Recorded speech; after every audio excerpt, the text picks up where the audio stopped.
Welcome to the Western Baul podcast series, with talks on traditional spiritual teaching and its application in the world today. The intention of the series is to offer something useful for those who are drawn to study themselves and engage practice on the spiritual path. New talks are posted twice each month. The content of the talks is for informational purposes only, and not to provide any kind of counseling, medical, or professional advice. This podcast is titled Deep Dharmic Doo-Doo. Resistance is futile, but so also is acceptance. The talk was given by Peter Cohen on February 4th, 2023, via Zoom. Peter was the drummer for the Western Baul rock band Liars, Gods, and Beggars from 1988 to 1994. He is a spiritual practitioner who has followed the nondual path and rhythm of life in Alaska and Idaho as a nurse and a musician. In this talk, he speaks about the need to find our own way through the forest of the unknown on the spiritual path, leaving behind the security of the known. Peter proposes that the dharma, or teachings, and practices that we have learned are in the domain of the known and can imprison us. He says that they may be held in high regard, but ultimately must be left behind to fully realize the path. The talk includes some lively discussion about the role of a guru versus what has been referred to as the direct path. The practice of neti, a Sanskrit expression meaning not this, which has been used as a way of considering non-dual reality by identifying all the things of the world that are not this, is mentioned in the talk. Peter says that finding ourselves in doo-doo, a place of being stuck, can be useful in coming to find our own way. If there is benefit in this talk for you, please consider sharing the link to it or writing a review on social media or on one of the podcast platforms. Peter Cohen. Well, thank you for joining us this evening. I want to start out with some definitions. I chose the title Deep Dharmic Doo-Doo, referring to a specific type of doo-doo. Not any kind of doo-doo, but Dharmic doo-doo. The term dharma, it's a Sanskrit term with several meanings, but it's become more used in the West generically to indicate any teaching that could be considered a real teaching, a teaching of contemplative spirituality. And what doo-doo is the place where some of us might find ourselves if we're practicing some spiritual endeavor, where we find ourselves really stuck, where we can't see a way to move forward, we can't see a way to move back, and we're stuck. We're in doo-doo. It just seems hopeless. In fact, it is hopeless, and that's one of the themes of this talk. Also, before I begin, I want to emphasize that what I'm going to be presenting is just one side of a coin. It's a coin that only has one side, but nevertheless, to the mind, there is another way of looking at this whole universe. And I'm quite aware of that, even though I'm going to really come down very heavily on the doo-doo side. Just be aware, there'll be several reminders in the course of the evening that there is another side. I don't 100% guide my own practice along the lines that I'm going to be presenting here. But I do think it's a very important consideration, even though it's only one side of the coin, and even though you might find it to rub up against how you feel or think about your spiritual practice. I think it's a very important consideration because, well, I'll get to the because as we go into this. I think the most important quote, which is also on the announcement, that shapes the whole evening is the one by St. John of the Cross. In order to come upon that which you know not, you must go by a way in which you know not. That to me is a quote that keeps unfolding and unfolding. It's one of those beautiful, beautiful poetic quotes that also is very gritty and very real. Okay, one more introductory remark. The premise of the evening, at least to start out with, is that there is such a thing that we call enlightenment or awakening. That premise is going to be exploded in a little while here. But for starters, we're going to go on that assumption that there is such a thing. The thing that's been termed enlightenment does exist, and some human beings have realized that condition. So the first statement I want to make regarding do is that anything, emphasize that word anything, that one does to achieve or get to that something or that place or condition that we're calling enlightenment will take the person directly away from that condition or state. Any move, those movements include all the many practices that some of us have held so dearly over the years. Meditation, nama, japa, austerities of any kind, inquiry, fasting, prayer, all of the practices that have been handed down for millennia in dozens of esteemed traditions by hundreds of worship gurus and teachers, every one of them, if you follow those, it's going to take you away from this thing we're calling enlightenment. It's going in the opposite direction from where you want to go. I know that there's an oft-repeated instruction to practice as if there's no goal, practice without a goal. But my contention here is that that's not possible. A teacher that I have been very influenced by, Adyashanti, has said that the only thing sillier than seeking for enlightenment is pretending you're not seeking for enlightenment while you're seeking for enlightenment. So we might want to imagine that we're seeking with no goal, but to the ego, to the named personality ego, that's just not possible. It's a silly proposition to think that it is, because anything you undertake as an ego, by definition, has a goal, or else you wouldn't be doing it.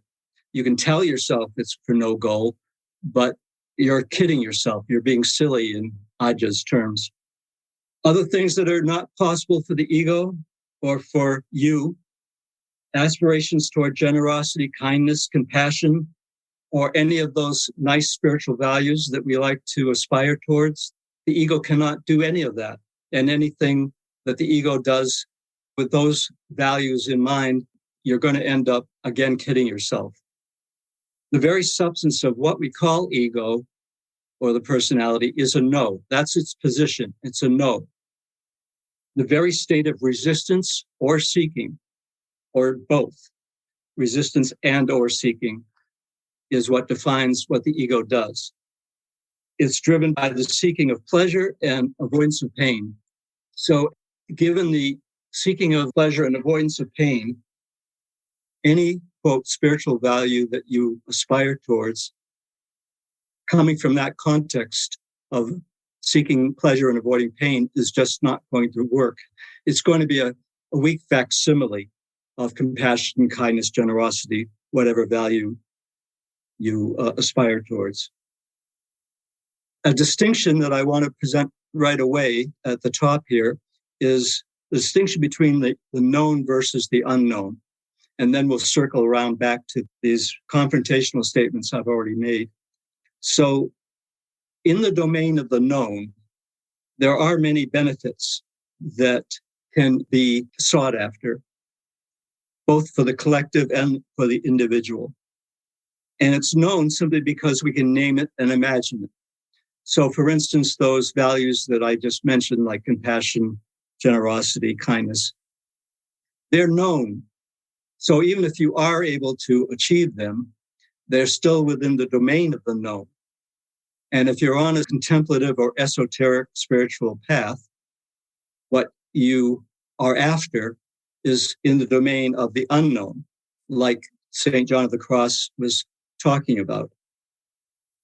The defining characteristic of the known is that it's an artifact of the past. Everything and anything you can possibly know or imagine has its origin in the past, either something you've been exposed to or which culture has invisibly inoculated you. And that's the same to do with the future, because the future by necessity has to be in reference to the past. Also, it's true of the present as well. the famous now. The now that's talked about by realizers is not a place in time at all. It's outside of time. But the now that most of us assume is meant by now is in time. Therefore, it's determined by the past. Therefore, it's still within the domain of the known. The unknown, on the other hand, is the domain which cannot be spoken or described. Anything in the domain of the known can be experienced. That which is in the domain of the unknown is itself not an experience of any kind. Because as soon as there is an experience, there has to be some entity that's experiencing it, or else there wouldn't be an experience. So if there's going to be somebody experiencing something, then you're in the domain of the known. In the domain of the unknown, there's no experience involved. Or another way of putting it is that which is experienced and the experiencer, that which is experiencing, are collapsed. And what you're left with is something, again, that can't be named, but it's certainly not an experience. So any state of peace or happiness or joy or ecstasy, they're all in the domain of the known.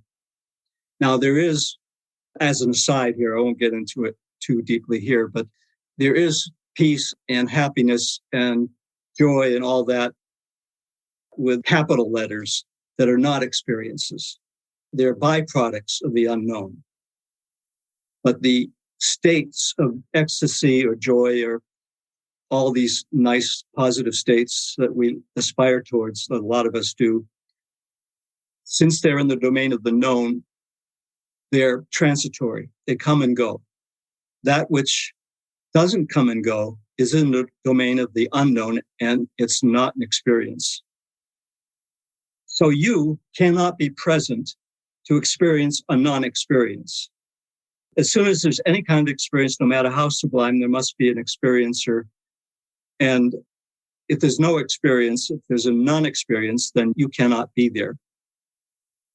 So although we may nurture some image or notion of what it is that we call enlightenment, its actual condition is not anything like anything we might have conjured up. That is, it's in the domain of the unknown. So I'll insert here a little story that Adyashanti, I've heard him repeat this quite a few times. He's been teaching now for something like 25 years, and he has not met one person in 25 years who has awakened, according to his definition of awakening, who has said, well, Ajah, it's just like I thought it would be. It's never at all like what anyone has ever imagined it's going to be. In that sense, it doesn't really exist at all. So even though we started out by saying that there is such a thing called enlightenment, because it's never something that we can imagine or conjure up in our minds, and it's not an experience, and because it's in the domain of the unknown, it might as well not exist. So I'm going to make the claim that enlightenment exists and does not exist at the same time, which is so true of everything, isn't it? Another reason why enlightenment is a questionable term, because it's not anything that happens to any individual. The person never awakens, never has enlightenment. Enlightenment only applies to consciousness itself, or God, or insert whatever term you like, whether it's consciousness or God or whatever. Consciousness, though, is already awake. That's its condition. So it can't awaken. It's already the state it's in. By definition, consciousness is conscious. So that's another demolition under the edifice of what we're calling enlightenment. A further distinction that some teachers have made is the distinction between God versus the Godhead. And this is a kind of tricky, very subtle distinction, but Meister Eckhart made this distinction.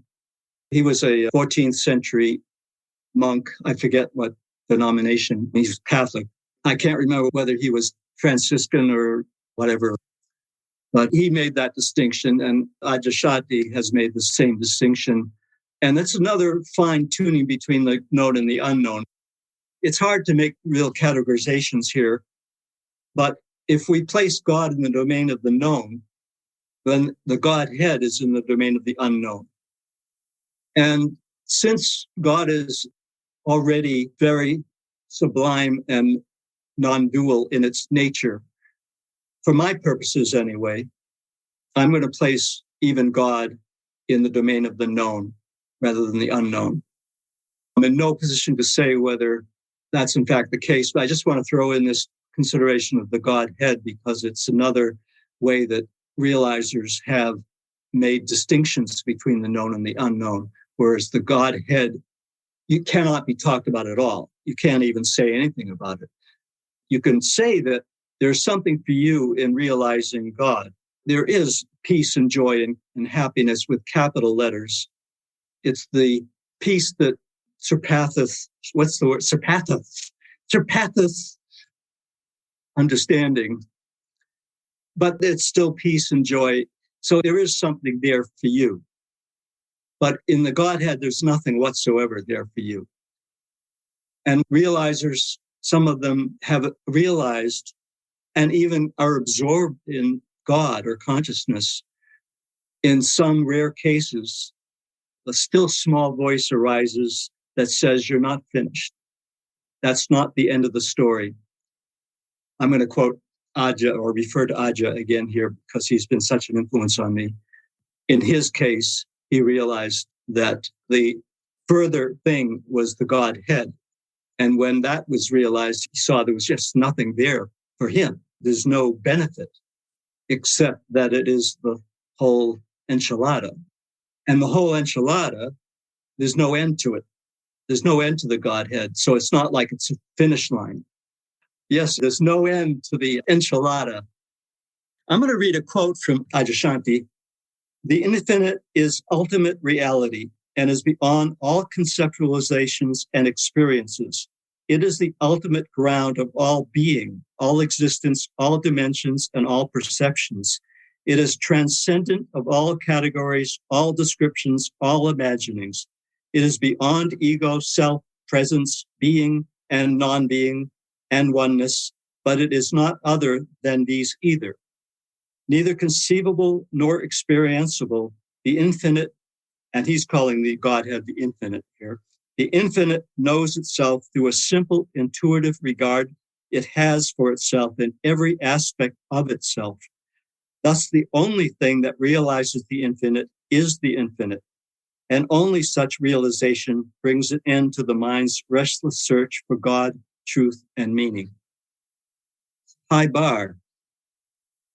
So, back to this notion that anything you do only takes you away from all this good stuff. Anything that you've been told or you've read or your culture has conditioned you to take in is obviously in the domain of the known. And all of that must be left behind. You must find your own unique way. And everybody, even though there are general signposts that everyone encounters on the path, no matter what tradition they're in, you have to find this path that St. John of the Cross calls, you must go by a way in which you know not. That way in which you know not has to be discovered by yourself, independently of anything you've been told, anything that culture has put in you, anything that you've read. It has to be your own purely independent discovery.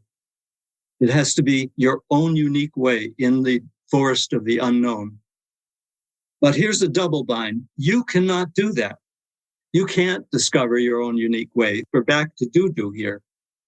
You cannot leave your beliefs behind. You cannot surrender. You cannot love. You are unable to practice generosity, kindness, etc. Anything done by a you cannot be anything but with the domain of the known, or else you would not even be able to recognize and label it as kindness, generosity, love, or whatever. A person who we might call realized or awakened to the no self has no awareness that he's being kind or generous or whatever nice spiritual behavior we might label it. He is simply being himself or herself. Full stop. When you do find your own unique way in the forest of the unknown, all your being is yourself. But it's a self that has been freed of all handed down beliefs, traditions, practices, anything you've read, all that stuff.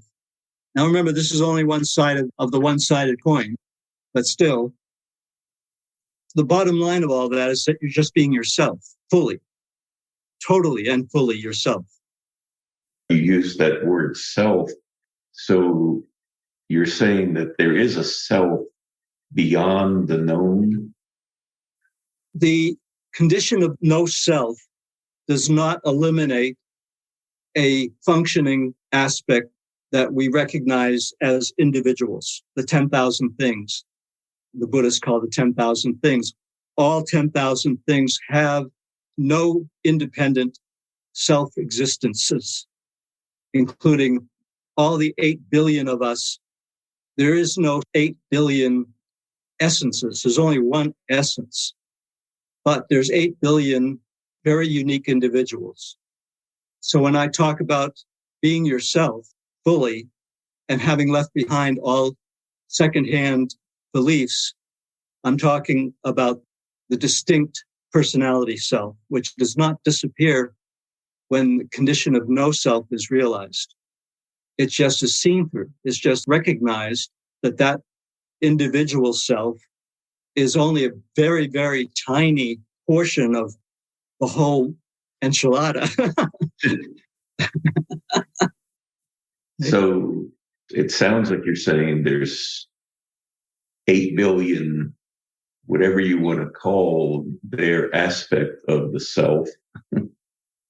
Personalities, body-mind apparatuses. And then the word self is... Self with a capital S. Is just one. Exactly. Okay, thank That's you. the best that language can do.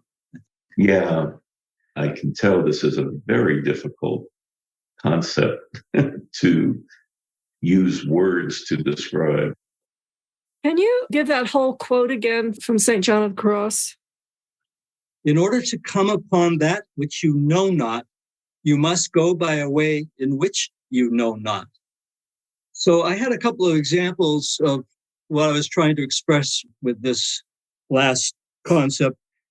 Take acceptance. We like to think that if we could only accept what is, then that would be of high spiritual value, to accept what is.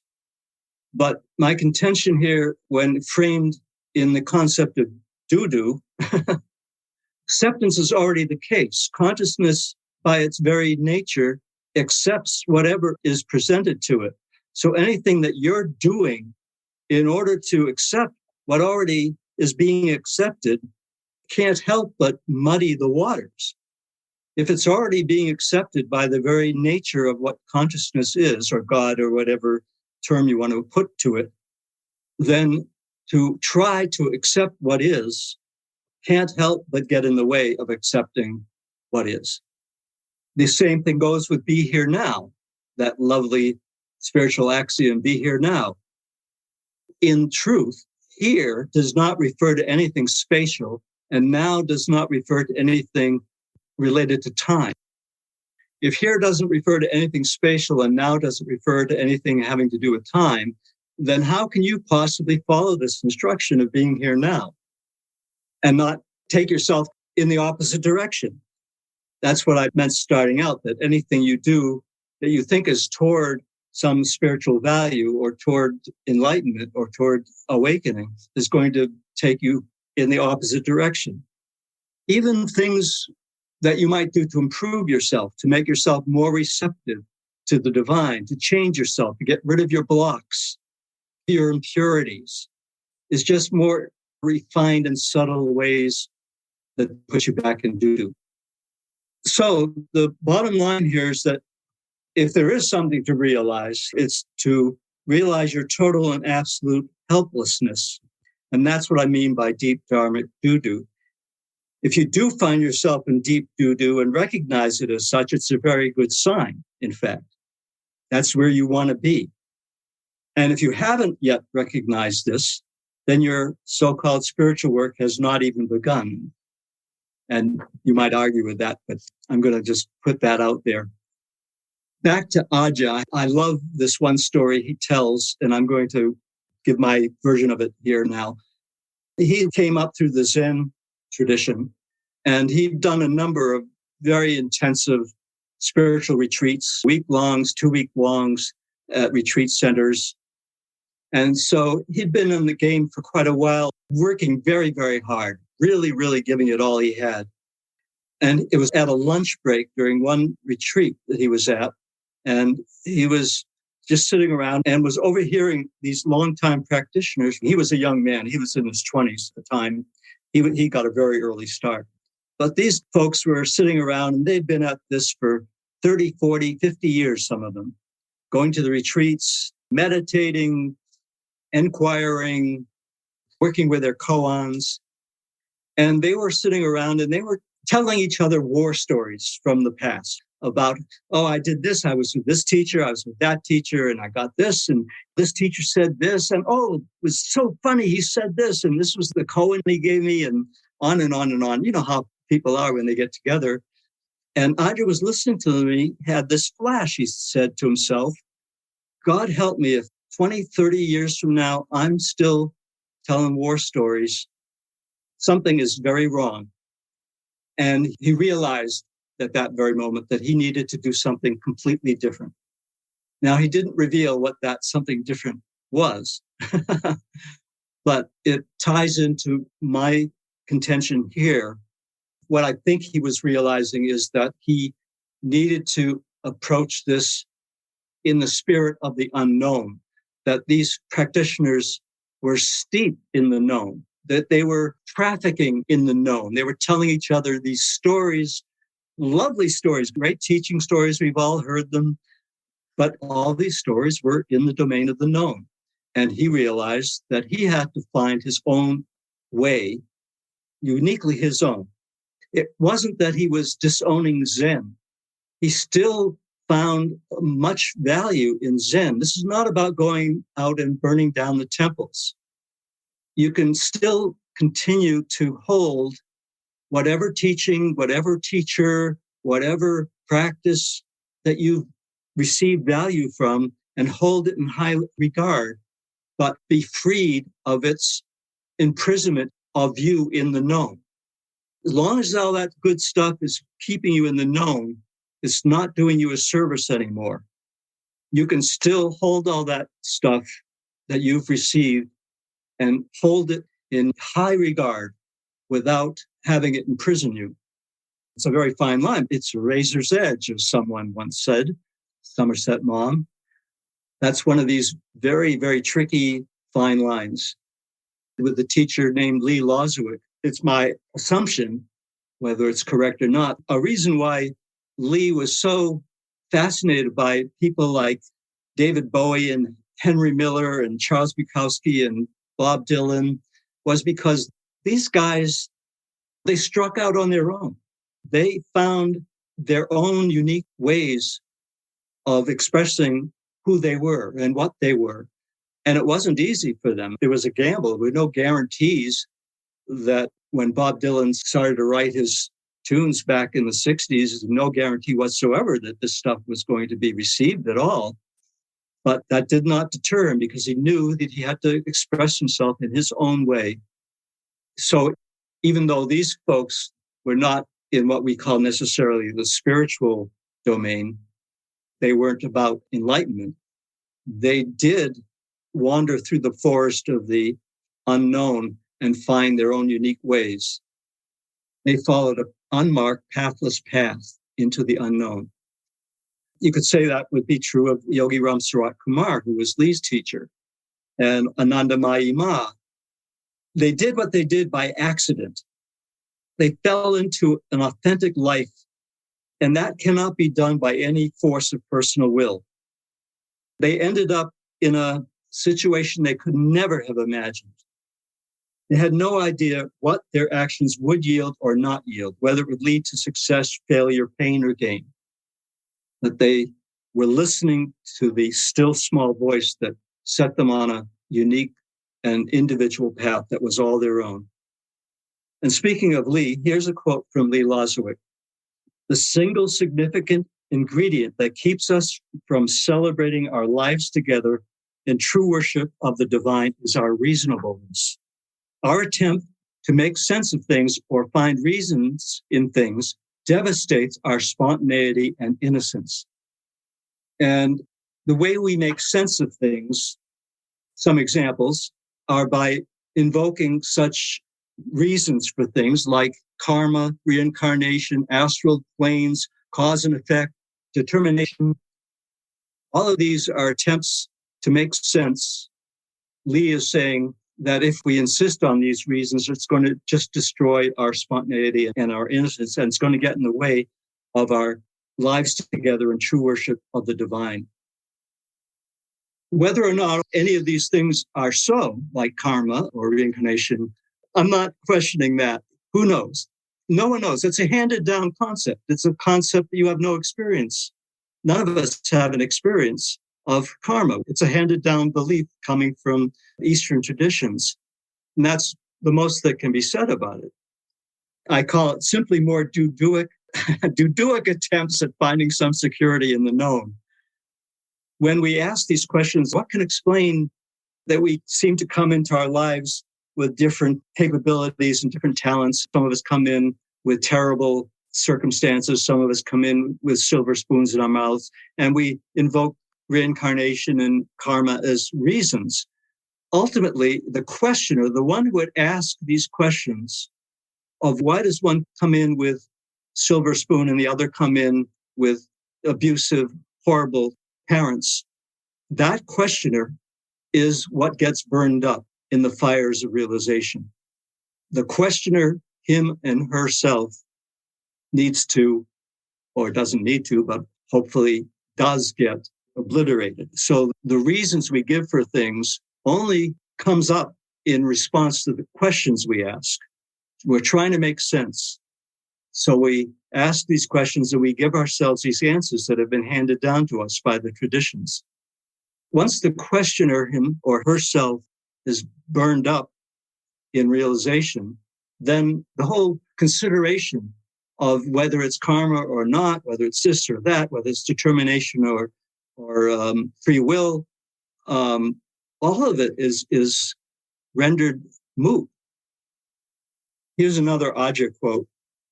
One must be willing to stand alone in the unknown with no reference to authority or the past or any of one's conditioning.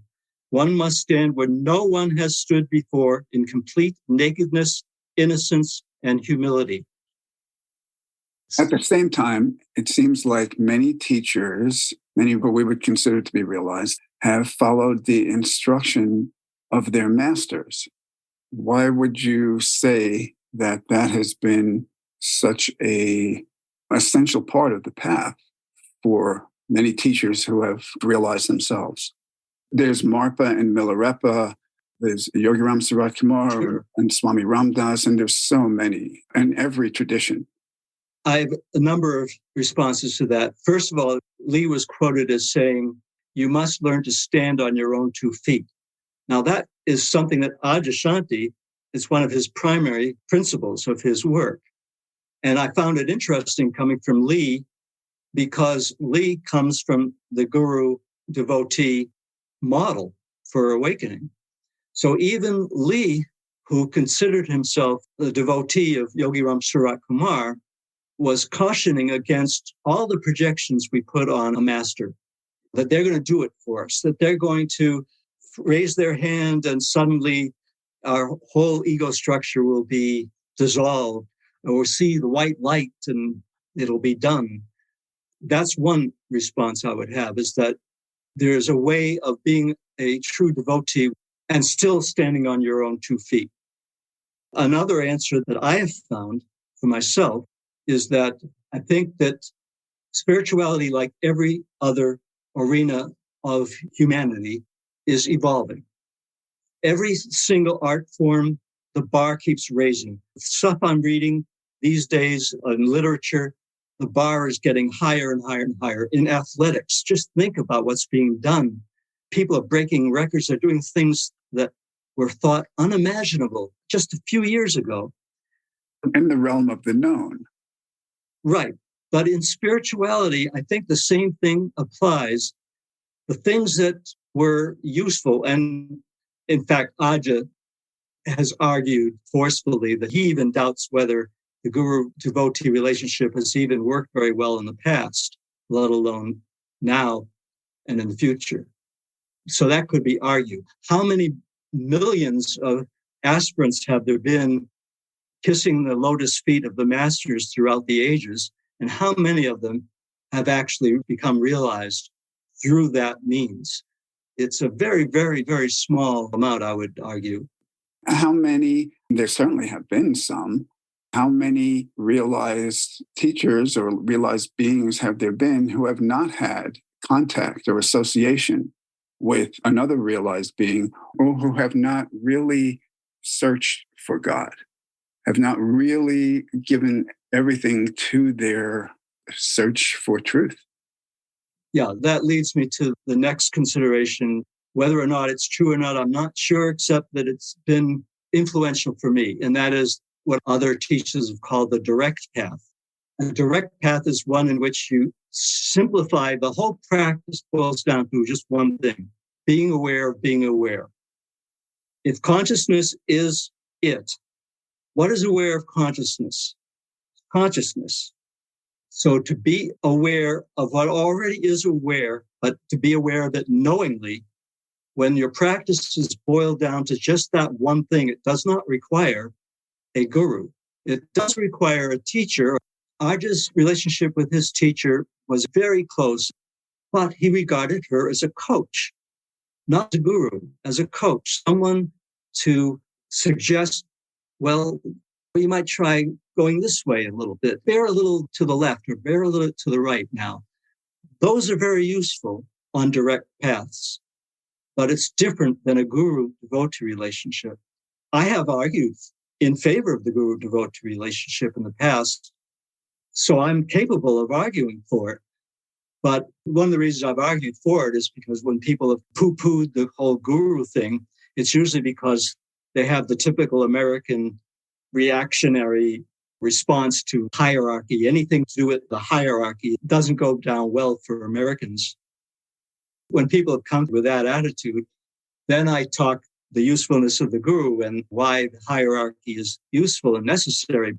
But for me, the direct path has been where I've roots. I feel a very great pull when I'm around the property where Lee taught and where he's buried. So I feel that connection. And I have a great deal of gratitude for him, to him, towards him. Whether or not I'm receptive to him as a guru, I don't know. It's not up to me anyhow. But I'm certainly grateful to him and hold him with a great deal of affection in my heart.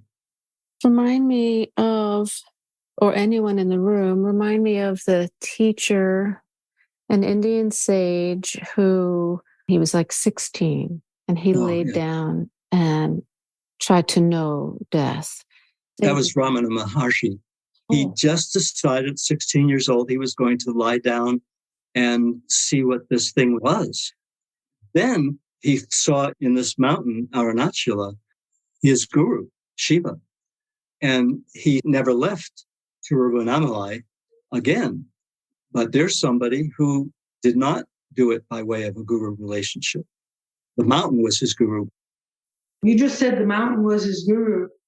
And I would just like to comment that I think that if you are trying to reach the unknown and you are within the known, something within the known is going to have to point you in the direction you need to go in order to reach the unknown. And that without that, whatever you call it, guru or guide or mentor or coach or whatever, without that, there may be some individuals who have a mountain or a leaf or a bird or an animal which points them in the right direction. I think that something in the known is assisting. And yes, I'd like to recognize the importance of that assistance, however you configure it. Well, like I said, starting out, this is only one side of a one-sided coin. I really appreciate different points of view. I think that we all do. The idea is to have some kind of rigorous consideration about these issues, and we don't always have to agree or be adamant about our points. For me, contact with a guru has opened me to the unknown, has given me a sense like, oh, everything in the known is not going to make it, just by association and by being open to Lee or Yogi Ram Sarat Kumar. I feel like I've had some experience or sense of that. Would that have happened otherwise? Maybe for some people it does. Maybe it's their karma. I can't say, but that's been my experience. The takeaways on this talk are not in contradiction to the guru-devotee relationship. The takeaways have to do with the principle of standing on your own 2 feet, going by the way of which you know not. Lee was full of contradictions. One of his main thing was, my blessing is confusion or contradiction. What was it? Confusion is my blessing. Yeah. So he was always contradicting himself because, again, he knew you had to somehow find your own way through the jungle of the unknown. Also, another takeaway here is how imprisoning it is to embrace any belief or any handed down structure at the expense of finding your own way. Even if you hold what you've received as hand-me-downs with great affection and great regard, high regard, they're not contradictory. Like anything in this game, it's full of paradox. I want to read some quotes from the hard ass of all hard asses when it comes to this consideration, U.G. Krishnamurti. This guy was completely radical and uncompromising. He's talking here about religious experiences, high ecstatic experiences. And by the way, UG, he was very highly schooled in all the traditions. He grew up in a very upper class Brahmin family in India. His household, they would have these salons. It was like an ongoing salon with all these dignitaries coming through, both spiritual teachers and political figures, the whole gamut. So he was very aware of what was going on. And then he traveled extensively, including to the United States. And he had residences both in Switzerland and in India. He would go back and forth depending on the season.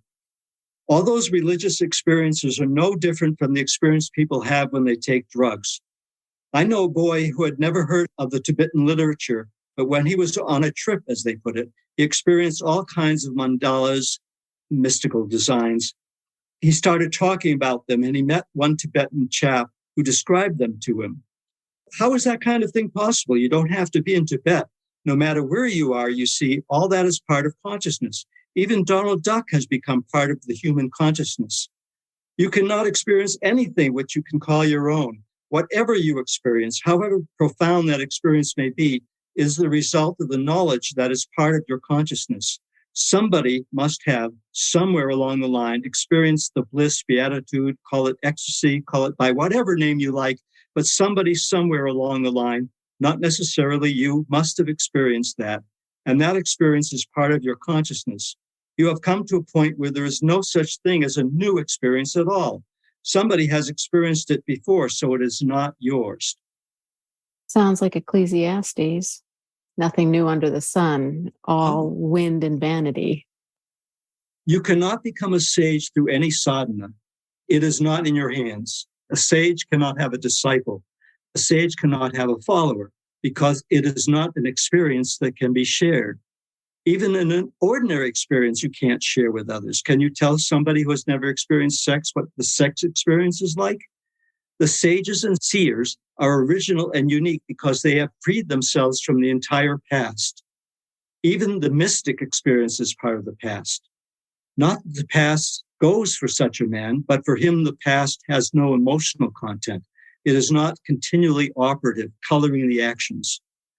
This is the ultimate. You have to totally surrender yourself. There is no path of wisdom. There is no marga, no path at all.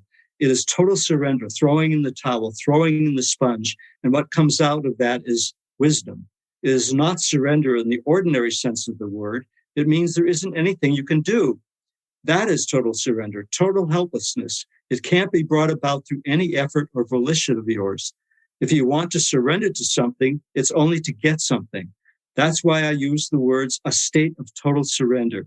It's a state of surrender where all effort has come to an end, where all movements in the direction of getting something has come to an end. All wanting, be it this wanting or that wanting, is totally absent.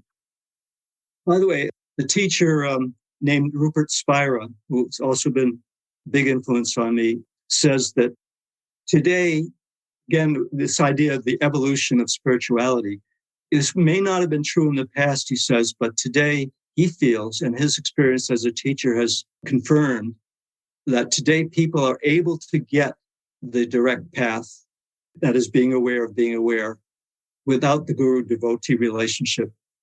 It was not possible in the past, but it is now. Again, just because in all human affairs, the bar keeps getting raised. It doesn't remain static. Whatever you are doing is blocking its happening. It is misleading to put it that way because there is nothing to happen. You don't realize that whatever you are doing is a self-centered activity. Whatever you are doing in any direction is only strengthening or distorting the whole thing. The whole of sadhana is a self-centered activity. It is very difficult to understand that. The instrument that you are using is born in the field of cause and effect. It cannot conceive of anything happening without cause and effect. That is why it is not the instrument to understand this. And there is no other instrument. This is acausal. It is a quantum jump. It jumps from here to there. You cannot link up these things. You put me on the other side of the river. You want to cross in a boat. That boat is a leaky boat, and it will sink, and you will sink. There is no other bank, and there is no river to cross, no boat. It is very difficult for you to understand that. You have created an image and put the image on the other side. I say, no, for goodness sake, I am on the same bank. There is no river to cross, and no boatman is necessary. All these quotes that I'm reading now are U.G. Krishnamurti. Whether you need a teacher or not, maybe it's different strokes for different folks, meaning there's different types of people. And because there's different types of people, there need to be different approaches because different types of people are more or less resonant with different ways of doing it. And you will go to the one consciously or unconsciously that is what you need. So the people who need direct guidance will find direct guides and otherwise. So this needn't be an either or kind of thing. Even if you enter a guru relationship, if that's what your resonance is with, a guru-devotee relationship, to hold that relationship simultaneously with standing on your own 2 feet. That's what I'm bringing out tonight. The necessity for standing on your own 2 feet and not holding what you're being handed down with from the traditions as gospel. Take them and have affection for them and hold them in high regard. If that's what you're resonant with, yes, that's the fine line here. Nisargadatta Maharaj used to do a puja to his teachers, even though he was the great non-dual articulator. You've been mostly saying neti neti, not this, not this. It's not the same thing. That's not the consideration. Because even practicing neti neti is a practice. And people who practice neti neti as a practice are doing something that's a sadhana. What I'm suggesting tonight in the radical version is even that will get you nowhere except deep in doo-doo. Something else I wanted to mention was no effort won't get you there, but if you make no effort, nothing is going to move at all. Nothing needs to move at all. I'm quoting UG here. From where I'm sitting for tonight's talk, that would be the answer, yes. We're talking about all of us presumably are some sort of seeker, otherwise we wouldn't be here. We'd be on the couch, eating Twinkies, watching cartoons otherwise. And I'm saying that if you're a real non-seeker, you're sitting on the couch watching the football game, having a beer, and what are you going to get? So it's apples and oranges in a way. You're speaking to varieties of spiritual seekers here. Well, the other side of this one-sided coin, I could speak to that given another talk on another day. Agreed. Okay. What you're bringing is in apparent contradiction. I'm not sure that it is actually in contradiction with what other realizers have said. Teachers who have been in the guru-devotee relationship have said that no sadhana can bring you to this state, that practice is not going to get you there, and nothing can bring you to this state of total self-surrender. And yet they have recommended practice and efforting.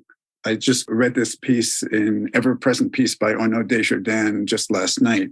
And he says, one has to train for unconditional serenity. One must try. And I'm remembering that Baker Roshi said, enlightenment is an accident, but practice makes you accident prone.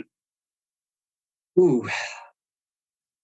I don't know if this will help or not, but something that's come up a few times as you're talking, again, language, we could split hairs over what these terms mean, but two words come to mind. If you're in a devotional relationship with a guru, there's support, in theory, support for, let's say, finding your own unique way through the forest of the unknown.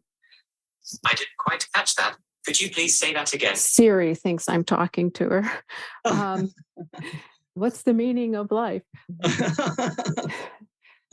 But then another word just to discern what these relationships potentially could be like is to get caught in a dependency. I'm dependent on the guru to get me there. That's not going to work. But support, I would imagine Henry Miller and the people that Lee valued, the artists that Lee valued, they had some kind of support. I don't know what it was. But so just a discernment, you might be on a devotional path and receive it as support. It might look the same as dependence. Just throwing that in. Well, the guru-devotee relationship really is quite different from just a supportive relationship, which would be more like what happens with a coach or the guide or the teacher. A guru-devotee relationship, it's an infinite relationship. It's multidimensional. It operates in domains other than what we're conscious of. Mm-hmm. I mean, support, I'm not using it like someone holding your hand. And it is hierarchical. That's another way that it's different than a teacher or a coach relationship. Lee, for instance, made no excuses how hierarchical it was, even though students had personality relationships with him as well. I was just going to say, in a guru relationship, there's an element of resonance that happens. Again, it's a nonlinear kind of resonance, but it's some kind of higher form of physics, maybe a higher form of physics like that in which time does not exist, because all the stuff we're talking about is based on the presumption or perception of time. So the whole path, attaining anything, not attaining anything, any form of separation, and ultimately the transcendence or the awareness of non-separation. It's all play within the domain of time, which is illusory and in fact is already fulfilled. Like everything that we might hope for the path is already complete. And it's just that we haven't caught up to it yet, in a sense. But what a guru has to offer is a kind of resonance that would be said to accelerate or cut through other distracting frequencies, maybe might be another way to describe it. That's how it looks to me. And it might be nice and cuddly, or it might not. In my own case, if the influence of my root guru, who is Lee Lozowick, is active, it's not up to me. And I just trust if it is happening, if it is active. At the same time, I also think that what Rupert Spira is saying about today, we're ready to receive a direct teaching, a direct path that we might not have been ready for in years past. That resonates with me also. It's interesting to me how these direct path teachings now are getting aired, which would confirm what Rupert is saying about the evolution of spirituality. If the guru-devotee relationship is timeless, I tend to think so.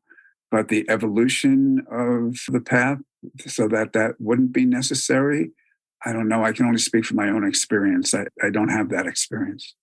The idea here is to come from our experience about that.